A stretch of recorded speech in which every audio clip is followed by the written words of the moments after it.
Hello, friends, and welcome back to another episode of Throttle Out Thursday, where today we are going to be riding my 2022 Triumph Tiger 850 Sport to work. So let's go. It is warm already because I come to this little church to film these videos, so nobody can figure out where I live. It's kind of smart, I think. And here we go. So today, we're going to be talking about why I think adventure bikes are probably the best option when it comes to a daily commuter. And we'll go into a little more detail once we get on the main road over here. We'll follow this work truck. I don't really know what's going on with that one. You know, FedEx.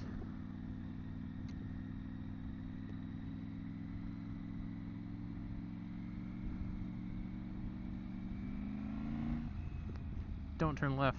Please turn right. Turn right. Do it. Turn right. Yes. Very good. Whee. So, as we get to this section of road, number one topic I want to talk about is how you get so much performance out of an adventure bike. So this is obviously a little more street oriented than some of them, like think about the KTM Adventure Rally kind of range. Some of those pretty much have like just straight up knobby tires on it. So these this bike specifically came with what was it? The Anakis. I believe they're Michelin Anakis, and they're kind of like a 50-50 tire, so they're a little bit knobby, but a little more street oriented. I didn't have any problems with them.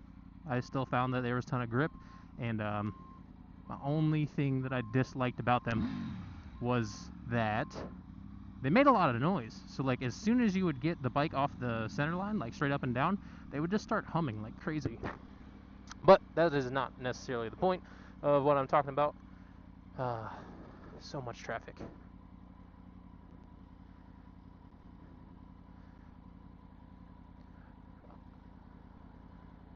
Any day now.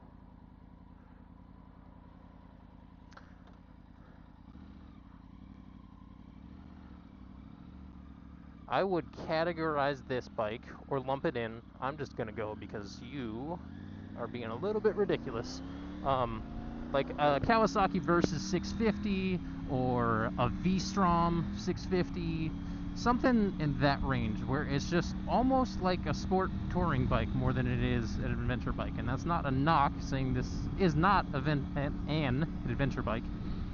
It's more so speaking to how I perceive them being very good commuters. So the pros of this one are going to be it's ridiculously comfortable. I don't know what it is about Triumph seats specifically, but they are just perfectly plush. I've done really long road trips on this bike all the way to Texas, to Des Moines, Iowa, and back. And, you know, I've done 15 hours at a time in this seat and never really had any issues with soreness. So that's point number one. Point number two is going to be all the wind protection that you get. So obviously you have this big, stout gas tank and fairings and handguards and a big, tall windshield.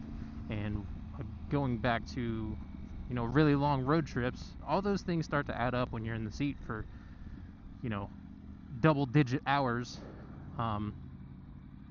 Just as far as the fatigue factor. Like, you're not going to feel it as much. You're not going to be as tired or wind battered or anything else like that. Point number three is going to be fuel economy. And I can't speak to some of the bikes that I've listed, the V-Strom and the Versus and, you know, some of the KTMs. I know the KTMs are pretty good, but this one right now is registering an average of 51.3 miles per gallon. And I can't remember exactly how big this fuel tank is. I think it's it's like high fours, low fives. But if you are like just doing straight interstate cruising, you'll get 240 plus miles of range, which is insane if you think about it. If you're going, you know, 70 miles an hour, that's over 3 hours of just straight runtime. So if you commute with them, you're not going to be having to stop for gas and fill up all the time. I will say that my direct comparison is going to be from sport bikes, right? So I have my street triple that you guys have seen on the channel, and I've commuted on that. I don't think I've made a Throttle Out Thursday video with that one yet, because I wanted to show this one a little more love. But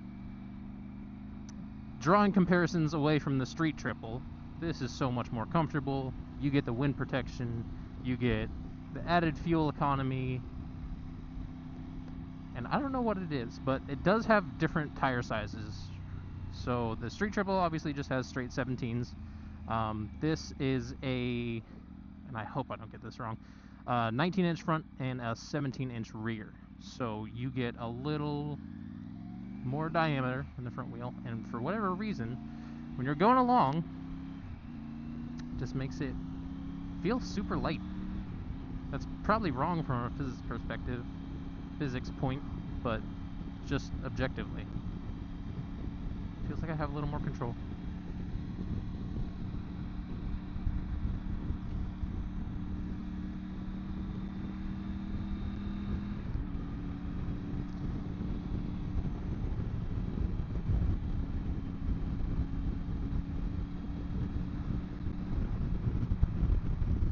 One thing I've been wanting to talk about on this channel, just a little bit, is countersteering, and how important I think that is for anyone who may be starting out on a motorcycle and doesn't really understand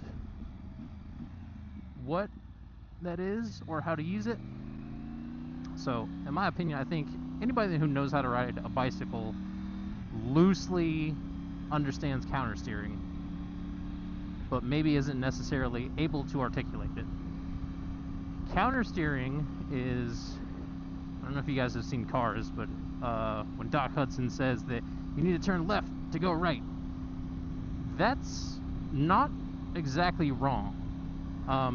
So with a motorcycle being a two-wheeled machine, it's going to handle it a little bit different than a car.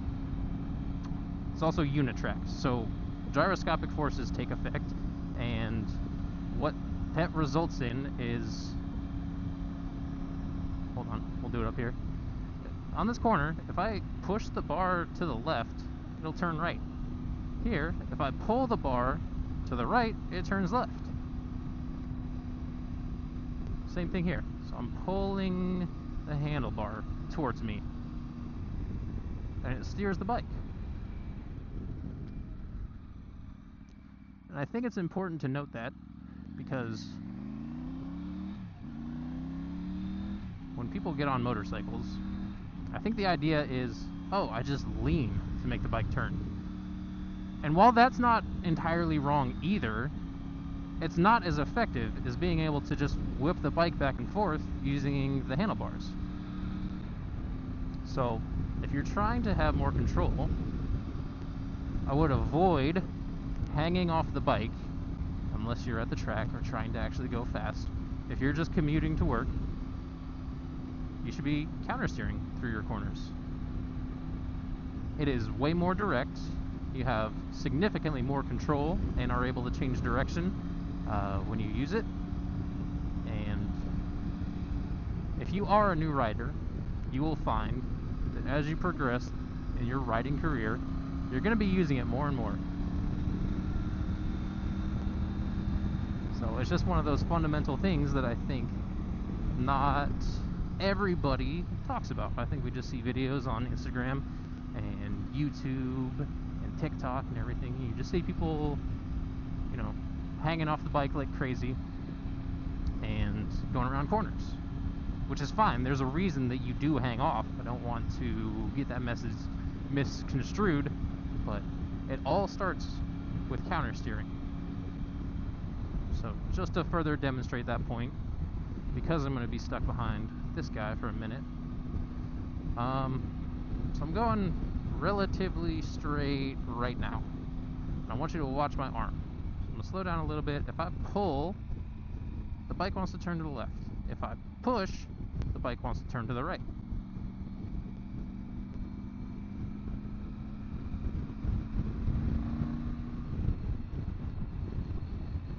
And push to the left. The bike, sorry, push the left bar right ways, and the bike will go to the left, and vice versa. So, if that is a foreign concept to you, I would go to maybe like an abandoned parking lot or something, and just play around with it. You probably already understand it to some degree, but being able to do that at a whim or just instinctively is probably a very, very good thing for you. Do it. I dare you.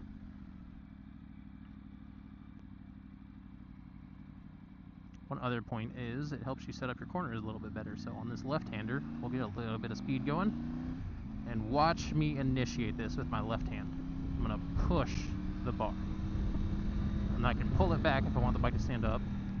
I'm trying to do this a little bit exaggerated, so I did just ride on the yellow line, but hopefully I'm driving the point home.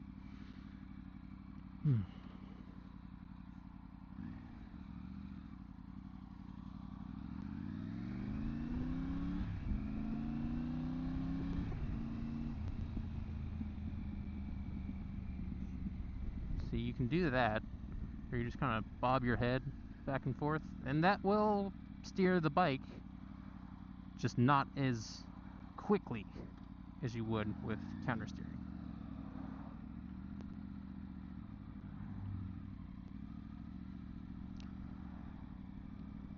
I'm obviously not a professional motorcycle rider or have been professionally trained in like physics or anything, but hopefully that kind of drives the concept home, because it's an important skill.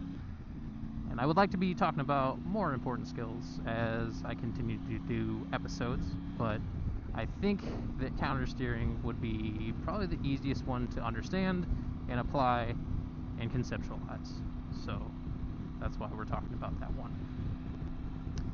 It's pretty much my main points, and all I'm going to have time to demonstrate on the way to work, so I guess we'll go ahead and switch topics. Motorcycle news. There's a lot of cool stuff coming out from Yamaha, and most notably, for me at least, what I find most intriguing is they are going to be bringing back the Vmax. I saw a couple articles on it over the past couple weeks, and it looks like it is kind of gravitating away from being a muscle bike like the Ducati Diavolo or their original Vmaxes, and more of a sport tourer. And I have to tell you, it looks beautiful. I saw this picture of a green one, and I don't know if I can video edit it in there, but it's very pretty. It's like, it just looks like a sport touring bike, and I kind of want one. I'm not even gonna lie to you. I've always been a sport bike guy. Obviously, I had the dual sport, but like big old sport touring muscle cruiser type thing would be pretty cool. And if I remember correctly, the article said that it was going to be a 1.7 liter V4, and that's particularly exciting because I could be totally wrong on this, but I think the last generation of Vmax ended in about 2013. So right about when the electronic thing was really starting to take off in commercial motorcycles. I don't think it had all of that. I think it had like traction control and ABS and so on and so forth. But this one, I would imagine, is going to have all the bells and whistles, like a TFT dash and cruise control and maybe even adaptive cruise. It just looks really, really exciting. If you've seen it, leave me a comment and let me know what you think. But I was definitely talking to my dad. He has the original Vmax. I believe his is a 97. I don't say original because I know it's not the first year that they made those, but I think that still falls under the first generation. And just remember how cool that one sounded, because it's a big old V4. I think it was I can't remember if it was 1200 or 1300. But exciting news from Yamaha. I also saw that they are possibly doing a supermoto. That'd be really, really exciting. I think we need more supermotos. I know KTM and Husky are really kind of leading the way on the supermoto thing right now. Supermotos are so great. They really are. And like, there's this adage that, you know, all motorcyclists eventually gravitate towards supermoto. I don't necessarily think that's wrong, especially if you're like a sport bike guy and you're, you know, not necessarily wanting to go mock Jesus everywhere on your crotch rocket. Supermoto's a great option because it's more comfortable, just to be totally honest, outside of the seat perhaps, but like the riding position, you're way up higher. You have all the control in the world. Like, that thing is so telepathic. And I'm speaking to this because I had a DRZ 400 and come from a sport bike background. Anything you want that thing to do, it'll do. Look at the throttle, it'll wheelie. You grab the brake, just with a little bit of enthusiasm, you're doing a stoppie. If you are practicing good racecraft and downshifting while you're on the brakes and trail braking and everything, you can back it in, and it's just very, very easy to control, maneuver, and have fun with.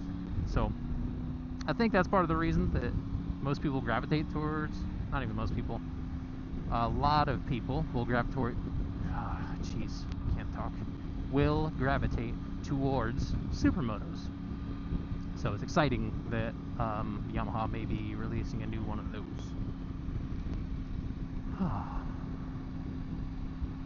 Ooh, man, I am cutting it close on time, if that is right. Is it really? Okay, it's 2:60.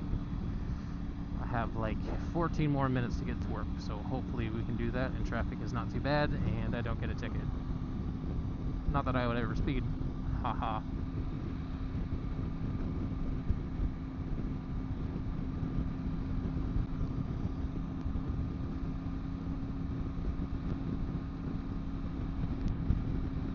The weather has finally started to cool off just a little bit here in Georgia. What am I indicating? 84 degrees is what it looks like. It has been 90 plus for like probably the past 6 or 7 weeks, so it's nice to have a little break, and maybe I can be just a little bit more consistent on my Throttle Out Thursday episodes. Oh, also, while we're talking about that, and the name of this little episode series thing, I think I had mentioned like my thought process and the whole process of like coming up for a name with this. So we had, I went through it. I'm not gonna go through it again. But Throttle Out Thursday. I always thought that one sounded cool, and I realized where it came from, and it was Throttle Out by Motor Trend. It was a series that they did with Zach Kortz and Ari Henning. So now I'm a little bit scared that I'm gonna get a cease and desist at some point. So if you have any ideas on a good secondary name for this, please leave it in the comment, because that may be coming. Sorry, Motor Trend, it wasn't on purpose.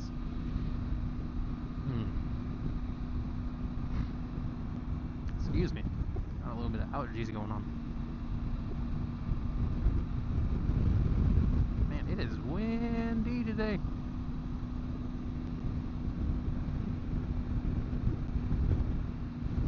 One last piece to talk about with the whole adventure bike thing is they are usually in a fairly mild state of tune. What are you doing? I'm watching you. So I don't know if you were paying attention just there while I was cruising down the road, but it just is so under stressed as you're going along. It makes a lot of torque way down low because it has this one specifically has the offset crank on the triple, so it handles just a little bit more like a V-twin than it does like the conventional crank inline 3 that you would find in an MT-09 or a street triple, or geez, who else makes a triple? Via Gusta, but that one's It's a great bike, but I don't think it's necessarily attainable to most people. But it's just well behaved, it has good manners, and it is not stressed out.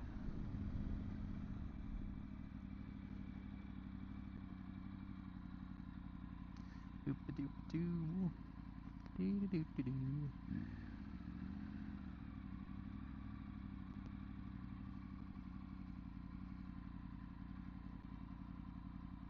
How am I doing on time? I got like 9 minutes left to get to work. Oh man, I don't know if we're gonna be able to take all the fun corners. I think we are out of time, which is a little unfortunate. I apologize.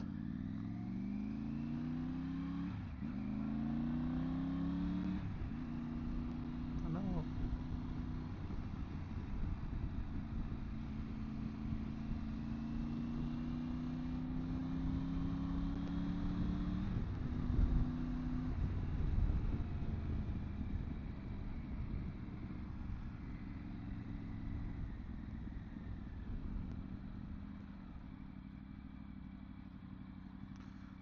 One other quick tip that I will share as we're on the way to work is the shoulder check.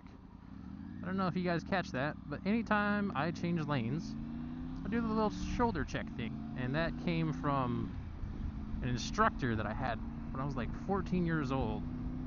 It was at like a community college, and it was to get my moped permit. I remember that vividly. I showed up over there, you had to take this class. And it was like one of the things that he closed with. And it's something that's always stuck with me. It's like, no matter how aware you think you are of what's going on behind you and, you know, what you see in your mirrors, anytime you change lanes, just do that shoulder check. And I don't think that it's necessarily a revelational idea, but it's just one of those things that once you develop that habit and you keep doing it, it's so ingrained in you that you're just never going to have that issue where somebody's in your blind spot. I just thought I'd share that one real quick.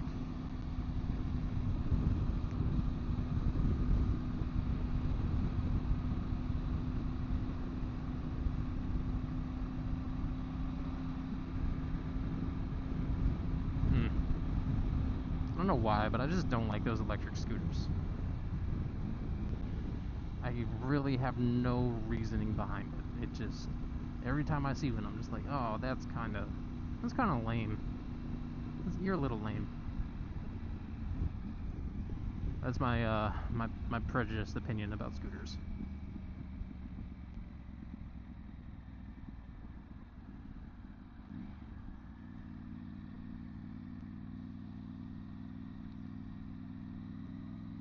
I'm still trying to get the timing of these videos just right, because I think it's about 30 minutes from the time I leave the church parking lot to the time I get to work, and I'm finding it difficult to fill that time.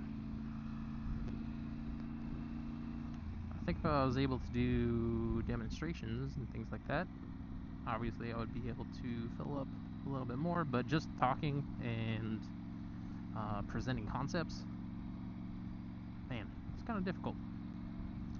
But that being said, as we approach the end of our daily commute, whenever that may be, because we're going all of 35 miles an hour right now, I think my next video, and please give me feedback on this if you would like this or dislike this or already know it, is going to be talking about clutchless shifting and why I think it's a really good idea. I think that's the next video I want to do. Biker homie! How am I doing on time? 5 minutes. Ooh, yeah, we're gonna have to skip the carrier roads. I'm so sorry.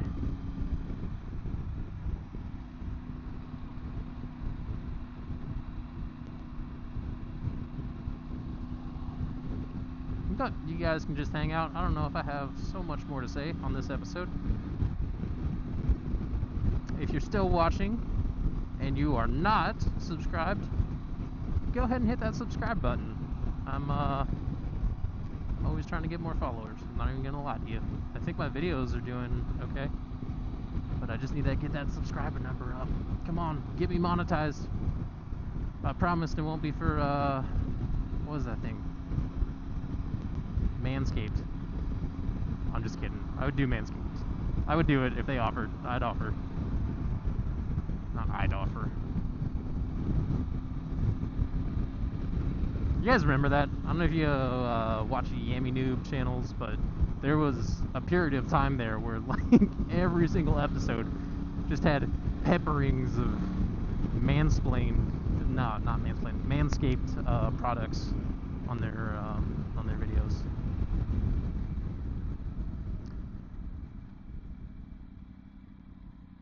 We are really just shooting the crap now. Don't really have a whole lot to talk about. I love those Yammy Noob videos, and if anybody has checked out my Instagram, there's a picture of me and Spite from the Yammy Noob channel. Obviously, he has his own channel now, Spite's Corner. And yeah, we got to meet him in Austin, Texas for the MotoGP. And he just happened to be at the KTM tent, and I thought that was a super cool experience.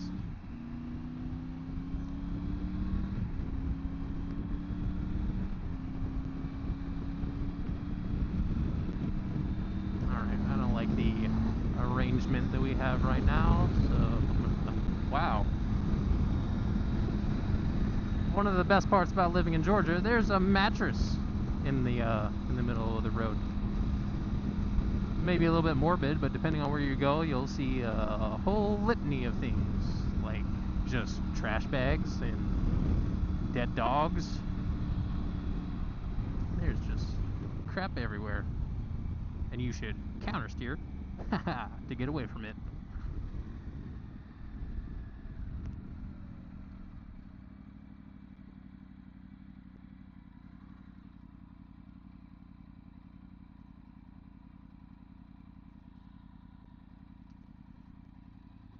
Oh man, we only have 2 minutes left.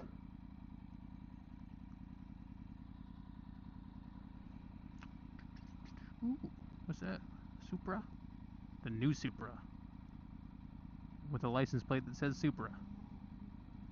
It's kind of false advertising, don't you think? It's really a BMW, and everybody knows it.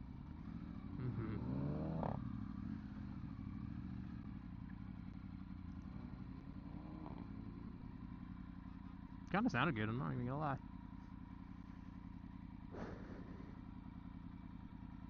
Although the weather is getting cooler over here in Georgia, and one of my biggest gripes about this bike specifically is it has 2 radiators. I don't know if you can see it, but there's a big old vent there and a big old vent there. And all that does is channel air away from the radiator, or through the radiator, out of those channels and directly onto your legs. So like I said, it is 85 degrees, I'm wearing black pants, and I'm getting blasted with hot air right now. And I couldn't even offer a better solution for Triumph, but it's just one of those things that's like, that might be something that is not ideal to live with. It's really like the only gripe. I love this bike. I love this bike to death.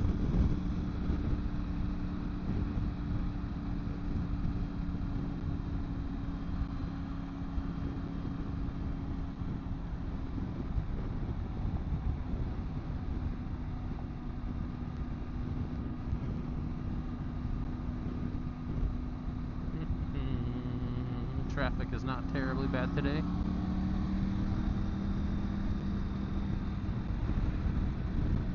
Are we gonna make it? Are we gonna make it? Yay, we're gonna make it. Not on time, but like we're not gonna miss this light. See, it comes with the maturity of being an older rider.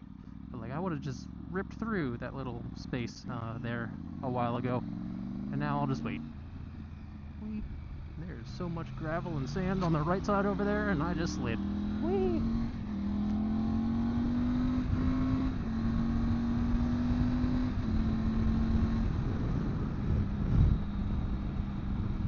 That was pretty cool. I don't know if you heard that, but I just drug foot peg while I was sliding. Casual.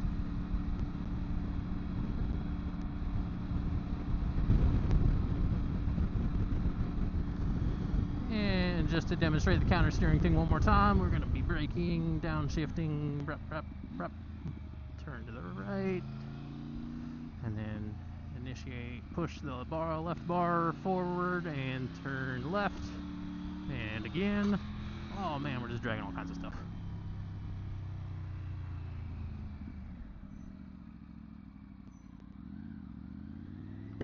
Whee! I know these GSP guys see me just ripping through that. They never say anything to me. So, shout out to them, I guess.